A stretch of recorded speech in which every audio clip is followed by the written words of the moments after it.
Bismillahirrahmanirrahim. Assalamualaikum ya Nabi Allah. Assalamualaikum ya Rasulullah. Assalamualaikum ya Habibullah. Assalamualaikum ya Sayyidina Muhammad. Allahumma salli ala Sayyidina Muhammad. Assalamualaikum warahmatullahi wabarakatuh. Alhamdulillah. Alhamdulillahilladzi ja'ala syahran kamilan mubarakan. Bismillahi ma sya'allah la yasuqul khaira illallah. Bismillahi ma sya'allah la yasrifu su'a illallah. Bismillahi ma sya'allah ma kana min ni'matin faminallah. Bismillahi ma sya'allah la hawla wa la quwwata illa billah. Wallahu ta'ala fil Qur'anil Karim. Bismillahirrahmanirrahim. Allamal insana ma lam ya'lam. Wa qala Rasulullah sallallahu alaihi wasallam, talabul ilmi fariidatun ala kulli muslim muslimatin. Wa qala aidan, la yadkhulul jannah qati'ur rahim. Sadaqallahul adzim wa sadaqa rasulul karim, amma ba'du. Jamaah subuh Masjid Nurul Istiqomah, sebagaimana dengan nama masjidnya, Nurul, cahaya ataupun seluruh cahaya-cahaya.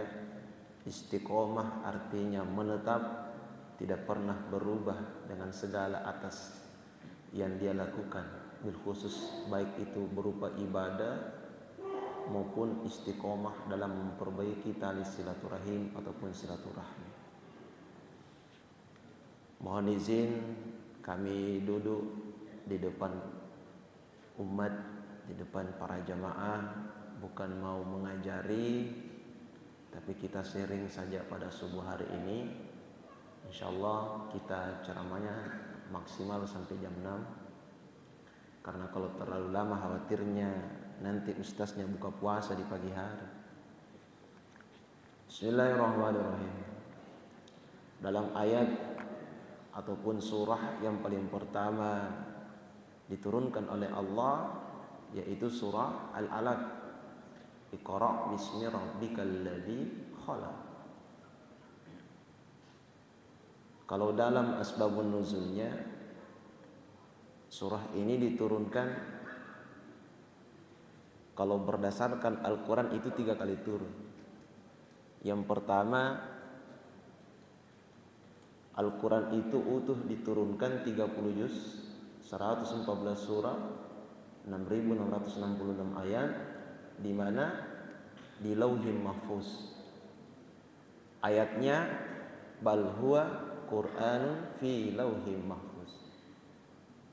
Kemudian yang kedua, ayat Al-Quran itu utuh diturunkan 30 juz juga di Samawid Dunia. Dan sampai saat ini belum ada yang tahu di mana letak pastinya itu Samawid Dunia. Kemudian yang ketiga, barulah Al-Quran itu diturunkan secara beransur-ansur. Maka surah yang pertama diturunkan yaitu 5 ayat. Iqra' bismi rabbikal ladzi khalaq, khalaqal insana min 'alaq. Iqra' wa rabbukal akram alladzi 'allama bil qalam, 'allamal insana ma lam ya'lam. Jadi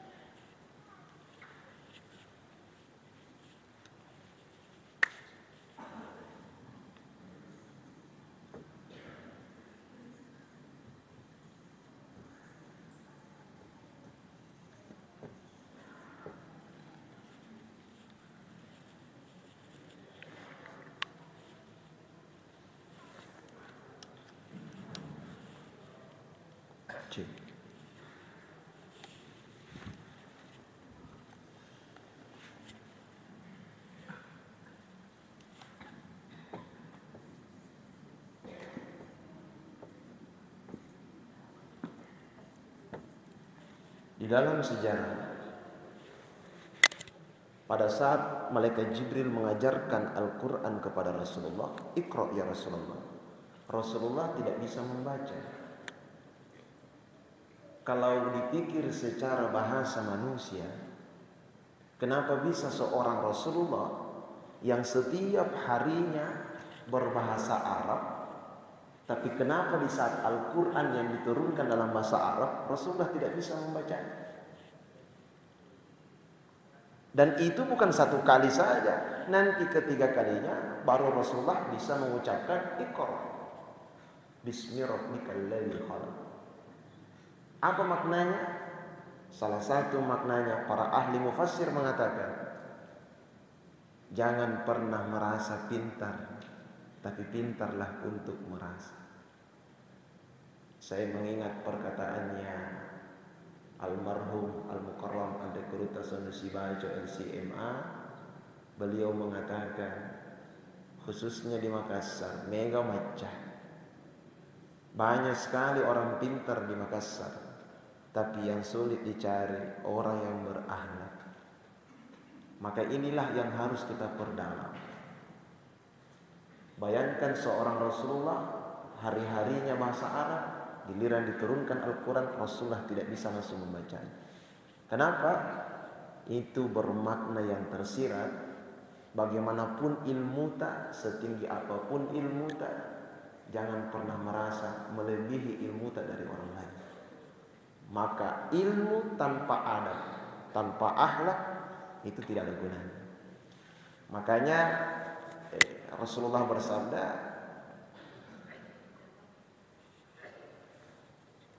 bahwa Nabi Muhammad SAW itu diciptakan oleh Allah untuk menyempurnakan akhlakul karimah. Maka itulah yang membedakan antara akhlak dengan adab.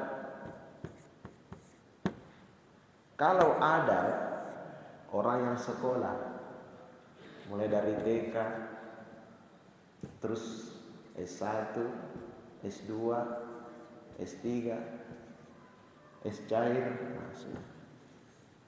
itu namanya adab. Tapi kalau dia akhlak, dia tidak sekolah. Makanya redaksi kalimatnya makarimal akhlak, bukan makarimal adab. Karena beda adab, beda akhlak. Kalau adab pada umumnya garis besarnya adalah orang yang sekolah. Rasulullah tidak pernah sekolah. Ataukah mungkin kita tahu Rasulullah pernah sekolah di mana? Sempat pernah sekolah di BTP, SMP berapa? Tidak pernah sekolah Rasulullah. Apa kata kuncinya di sini? Rasulullah SAW tidak pernah sekolah, tapi dia berakhlak. Sekarang orang banyak sekolah sampai tinggi-tinggi, tapi akhlaknya yang sulit untuk kita dapatkan. Apalagi sekarang ini banyak nih orang pintar gara-gara ini, sosmed, sosial media. Terlalu banyak nih orang pintar gara-gara ada sosmed. Beda dulu. Dulu tidak ada sosmed, dan orang kalau ketemu dengan seorang ustaz, seorang kiai, baru jauh saja dilihat kita sudah tabik-tabik. Sekarang ditabrak mana? Dulu kalau ketemu guru kita jabat tangan, minta tabarruk namanya, minta keberkahan. Sekarang ketemu guru kita selfie. Beda. Sudah bergeser ini. Makanya kata para ahli ilmu thariqah mengatakan, caranya Allah, kalau Allah, caranya Allah mencabut ilmunya kita ini bukan lewat umatnya Rasulullah, tapi lewat mana? Allah cabut semua ulama-ulama kita, nyawanya masih. Coba kita lihat Bapak Ibu, sudah banyak ulama-ulama kita wafat. Kenapa? Ilmu Allah cabut secara perlahan. Karena gudangnya ilmu yang dicabut oleh Allah. Jadi bukan lewat kita yang bukan ulama, lewat ulama Allah cabut ilmunya. Perlahan-lahan Allah cabut ilmu. Makanya Allah mengingatkan dalam Al-Quran, wala taqfu ma laysa laka bihi ilm. Janganlah berkata-kata, janganlah berfatwa kalau bukan bidang tak, bos. Maka benar kata Khalifah Umar bin Khattab, orang yang kalau merasa dirinya lebih pintar daripada orang lain, maka yakin dan percaya pasti kibir. Apa itu kibir? Sombong. Makanya dalam riwayat mengatakan malam yakullahu syekhuhu fa huwa syekhu syaitan. Barang siapa yang merasa dirinya pintar, barang siapa yang belajar lewat sosmed, itu tidak dilarang ini, tidak dilarang orang belajar di sini di YouTube, di Google, ya, di Instagram, di mana, TikTok dan sebagainya. Tidak dilarang, tapi satu hal, jangan sekali-sekali menfatwakan kepada orang lain. Itu tidak boleh karena kita bukan ulama. Mengingatkan boleh, melarang jangan. Kalau bukan bidang tak. Bahkan saya pernah mendapati, waktu dulu saya masih imam, 12 tahun saya imam, di masjid saya. Bawa pengajian ustaznya. Saya tidak usah sebut masjid apa. Dan tidak usah juga saya sebut dari kalangan mana. Masa bahasanya begini. Jangan dengar ceramah kalau bukan dari kalangan kami. Saya mau tanya kita. Apakah itu yang diajarkan Rasulullah? Apakah pernah melarang mendengarkan ceramahnya orang lain? Justru semakin banyak kita dengarkan orang, kita semakin bijak dalam menanggapi setiap permasalahan yang ada dalam agama. Kenapa mau dibatasi? Itu gunanya otak. Allah jelaskan dalam Al-Quran, afala tatafakkarun. Apakah kalian tidak menggunakan pikiran kalian? Afala ta'qilun, apakah kalian tidak menggunakan akal kalian? Itu gunanya, bos. Jangan sampai gara-gara perbedaan dalam beribadah, kita sudah tidak bisa minum kopi bersama. Jangan. Makanya utamakan betul itu ada. Singkat cerita, ini kan ada ayat yang keempat. Alladzi 'allama bil qalam 'allama insan malam ya'lam. Ini dua ayat ini berbeda. Kalau ayat yang keempat ini dia mengatakan alladzi 'allama bil qalam, bahwa ada ilmu itu kita dapati melalui perantara kalam. Ini tadi kalam, ini kalam semua ini, TK sampai S3 sampai profesor. Kalam. Tapi orang tua dulu kita banyak yang tidak sekolah, tapi kenapa pintar? Kenapa cerdas? Karena ada juga ilmu, ya lewat ayat yang kelima, allamal insana, ada ilmu yang Allah ajarkan pada hambanya, malam ya'lam. Awalnya dia tidak tahu, tapi Allah yang beritahu. Nah, ini yang kita sering dengar, ilmu duni laduni. Makanya saya heran orang kalau tidak mau percaya ulama. Bagaimana mungkin kita tidak bisa percaya ulama? Nah, Rasulullah sendiri yang bilang al ulama warathatul anbiya, ulama itu pewarisnya Nabi. Karena tidak ada nabi, makanya harus diwarisi. Khatamul anbiya wal mursalin, tidak ada nabi selain Nabi Muhammad. Tertutup nih. Tapi diwarisi. Siapa yang diberikan warisan? Ulama, bukan ustaz. Kalau tingkatannya yang pertama adalah santri. Setelah santri baru ustaz. Setelah ustaz baru kiai. Setelah kiai baru ulama. Itu pun ulama ada syaratnya, menguasai 5.000 hadis. Ada orang, saya berikan contoh, karena belajar di sosial media dan tidak pernah mau cari guru, contoh. Ini contoh saja. Pada saat itu saya masih SMA kelas 1. Saya sholat, setelah sholat saya sujud syukur. Datanglah orang. Kenapa? Apa tadi itu? Saya ditegur, Pak. Hanya gara-gara sujud syukur. Dia bilang, apakah Nabi pernah melakukan itu setelah sholat? Sekarang saya tanya, di mana letak musyriknya? Yang kedua, Rasulullah tinggalkan apa? Kalau memang kita bilang Nabi tidak pernah lakukan, saya mau tanya kita, Rasulullah tinggalkan apa? Hadis atau sunnah? Ataukah keduanya? Jangan sampai dari situ saja tidak dipahami. Yang ditinggalkan Rasulullah bukan hadis dan sunnah. Yang ditinggalkan Rasulullah bukan hadis, tapi satu yang dia tinggalkan, sunnah. Kenapa bisa Ustaz? Coba makin lihat. Dalam ilmu hadis ada namanya hadis sahih, hadis hasan, hadis maudhu, ya, hadis dhaif. Betul tidak? Tapi kalau sunnah tidak ada istilah sunnah sahih. Jadi dipelajari itu banyak sekali. Itu ilmu kodong harus menton di guru. Makanya coba kita lihat ya. Mana tisunya Pak? Coba kita lihat. Ada doa yang diajarkan Rasulullah kalau mau belajar.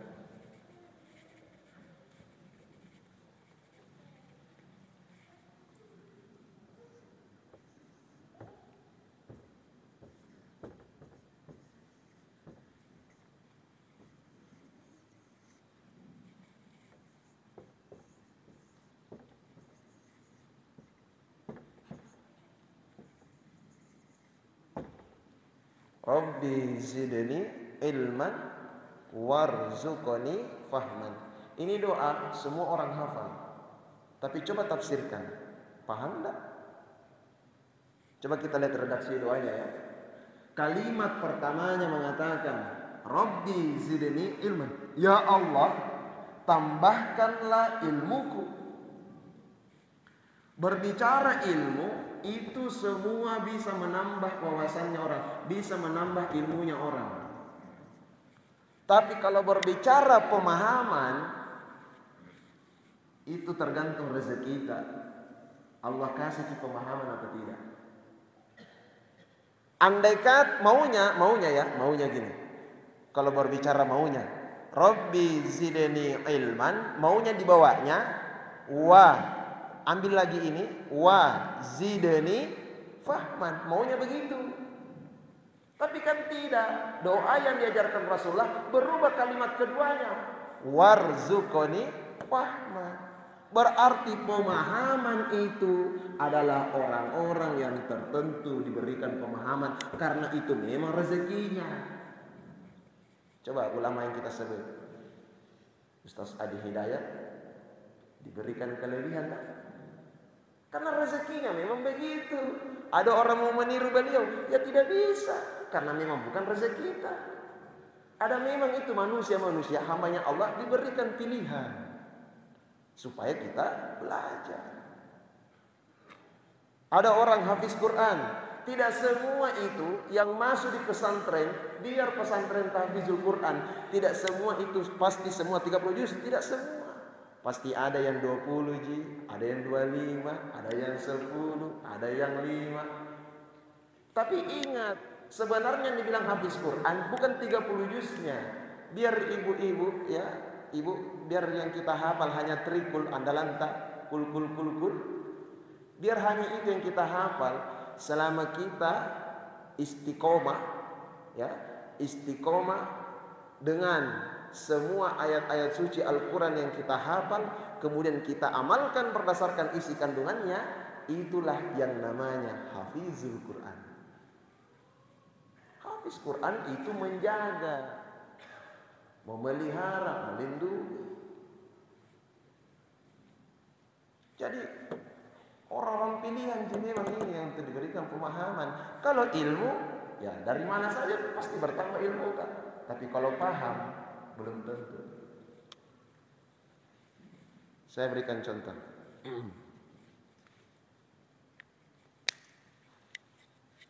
Kan dalam surah Al-Isra itu ini kalimat awalnya Subhana Sin. Nah, Sin itu lahirlah 3 sujud. Ya. Ada 3 sujud. Yang pertama sujud tilawah, yang kedua sujud sujud syukur, yang ketiga sujud syahwi. Sujud tilawah tidak harus hari Jumat. Maksudnya sujud tilawah itu tidak harus nanti pada saat sholat. Kita mengaji di bulan suci Ramadan, menemukan ayat-ayat yang terdapat kalimat sajadah, maka simpan Al-Quran. Contohnya, ini surah Al-Alaq ini kalimat terakhirnya kan kalimat sujud. Kalla la tuti'hu wasjud waqtarib. Jangan dulu lanjut kalau kita mengaji. Simpan, kemudian sujud tilawah. Apa hukumnya? Ya sunnah, bukan wajib. Ini anjuran. Sujud tilawah di situ. Setiap menemukan ayat-ayat sejarah. Dan sejarahnya itu secara yang tersirat, wa id qala rabbuka lil malaikati isjudu li adama fasajadu illa iblis. Disuruh sujud sama cucu Adam, tapi kecuali iblis yang tidak mau sujud. Makanya orang yang menjaga ini yang 3 sujud, makanya insya Allah setan itu merasa sedih, galau karena kenapa? Batena kodong. Dia bilang begini, ya Allah, biar nih kau buang Kak di neraka. Tapi saya minta satu permintaan dan harus dikabulkan ya Allah. Apa itu? Biarkan saya menggoda cucu cicitnya Adam alaihissalam. Tapi apa kata Allah? Kau boleh menggoda hamba-hambaku dari segala arah kecuali 2 tempat, atas dan bawah. Makanya orang kalau maulid telur dipakai, itu simbolis. Karena coba kita lihat di telur ya. Saya tidak bawa telur atau ibu bawa telur.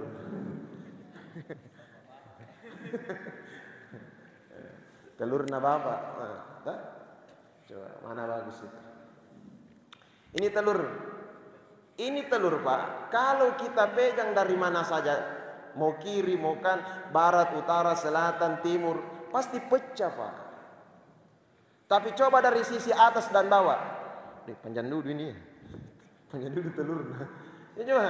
Kalau dari atas dan bawah itu susah pecah.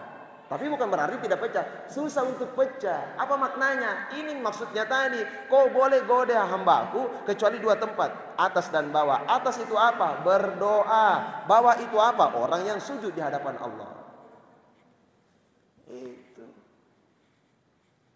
Itu simbolis-simbolis di semua sebenarnya. Dan orang dulu beda mengajinya orang dulu dan sekarang Bapak Ibu.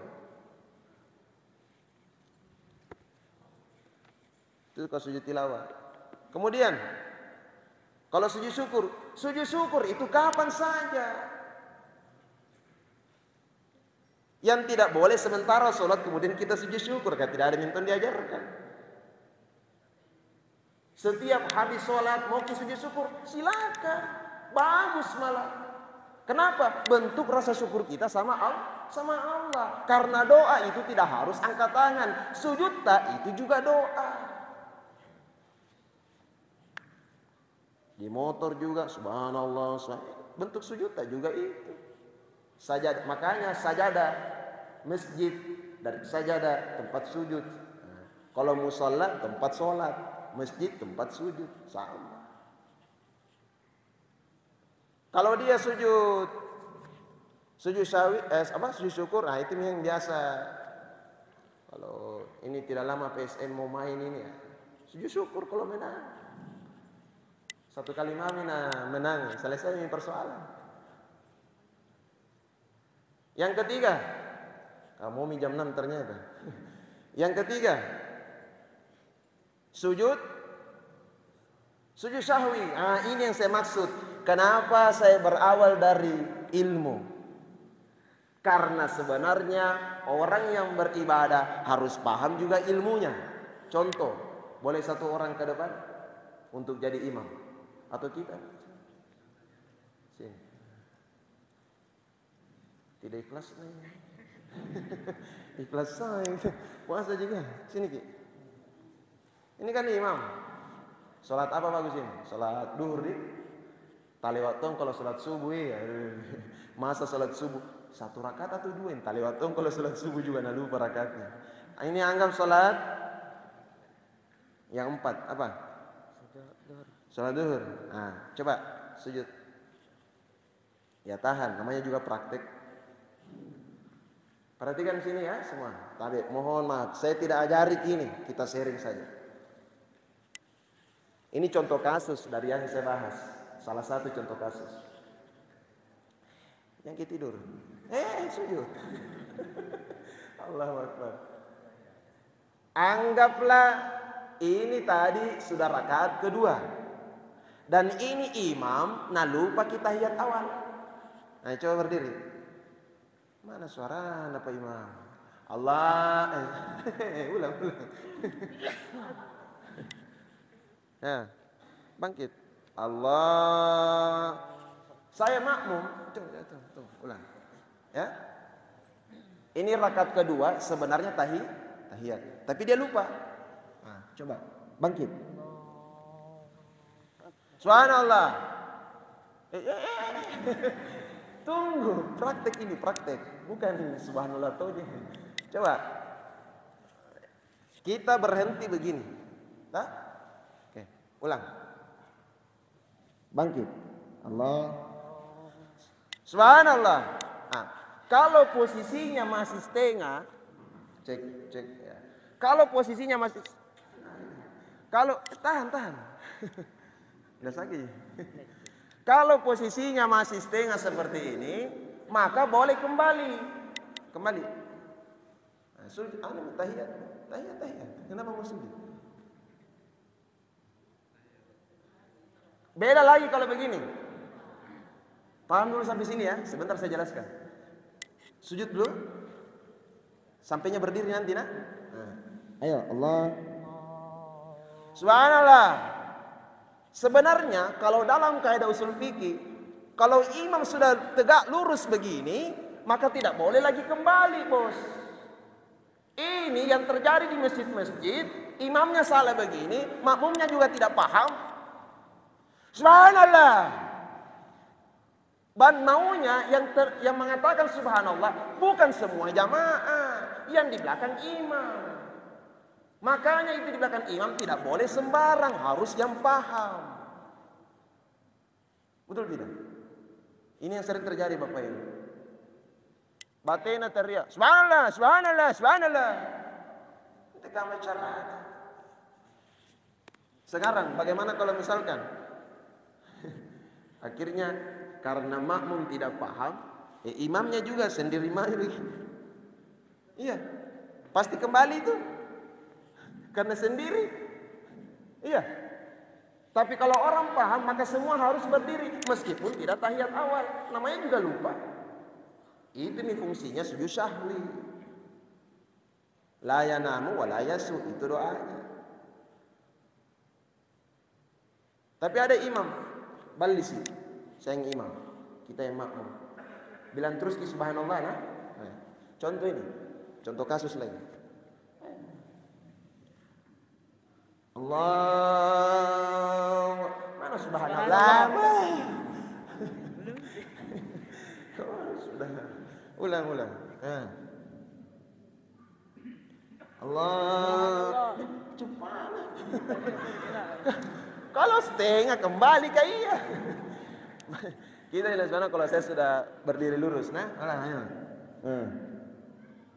Allahu Akbar. Teriak terus Ki, karena tunggu dulu. Ini teriak terus subhanallah karena dia juga tidak paham. Coba. Subhanallah. Balik si Pak Imam. Innalillah. Begini nih orang kalau tidak berilmu. Jadi hancur. Betul tidak Bapak Ibu? Jangan pernah meremehkan hal yang kecil. Terakhir, cara silakan. Atau mau diganti? Terakhir. Ada dua caranya, mau pakai Imam Maliki atau Imam Syafi'i. Kalau Imam Maliki, Allahu Akbar, la yanam wa la yasha. Tunggu, saya ulang. Kadang-kadang bukan. Fil alamin innaka hamidum majid. Jangan dulu salam. Allahu Akbar, la yanam wa la yasha. Allahu Akbar. Assalamualaikum warahmatullahi. Assalamualaikum warahmatullahi. Imam Maliki. Kalau Imam Syafi'i 2 kali sujud. Sudah. Benar semua, tergantung imamnya. Ya kalau saya ditanya, saya pakai Imam Syafi'i karena mayoritas di Indonesia adalah Imam Syafi'i. Terakhir sekali, begitu ya kalau ustaz kadang banyak duduk terakhir. Nah. Terakhir sekali, kalau misalkan ini kejadian waktu saya masih imam. Waktu saya masih imam rawatib, imam tarwih. Pada saat itu saya imam Isya. Cuman 3 rakaat. Dan makmum laki-laki tidak ada yang sadar biar satu pun. Padahal banyaknya itu jamaah, tidak ada yang sadar kalau salat Isyanya baru 3 rakaat. Tidak ada yang tegurkan. Yang anehnya, perempuannya menambah sendiri. Ini kacau ini kalau begini. Padahal itu perempuan kan tahu. Jadi kalau perempuan caranya, jadi jantung bilang juga subhanallah. Kalau perempuan, kalau sudah 3 kali nah tidak bisa nak dengar, tapi jangki temu pramuka itu ya. Jelas ya? Kalau tidak dengar begini, nah baru diucapkan subhanallah, nah, gitu. Jadi perempuan agak lama prosesnya, beda laki-laki. Kalau laki-laki langsung subhanallah, nah, gitu. Kenapa tidak boleh perempuan? Ya. Salah satunya ya aurat, apalah. Kemudian perempuan kan tidak bersuara memang, laki-laki kan bersuara. Jadi pada saat itu yang terjadi, sudah 3 rakaat, saya sudah salam. Cerita mi apa? Duduk begini. Duduk mi semua, cerita. Santai. Cerita ini, 3 rakaat ini. Semua jamaah laki-laki. Cerita sama saya. Tiba-tiba ada santriku datang. Ustaz, 3 rakaat tadi isyata. Astagfirullahaladzim. Kalau sudah tahu, langsung berdiri semua, langsung tambah 1 rakaat. Meskipun sudah cerita. Langsung tambah, boleh. Namanya juga orang lupa. Allahu Akbar. Sama, lanjut ke salat biasa. Kemudian tambahkan sujud syahwi. Saya pikir ini sudah cukup, jam 6 nih. Kalau ada yang bertanya cukup 1 orang saja. Bulan puasa ini kok dong, bukan di luar Ramadan. Ya, silakan.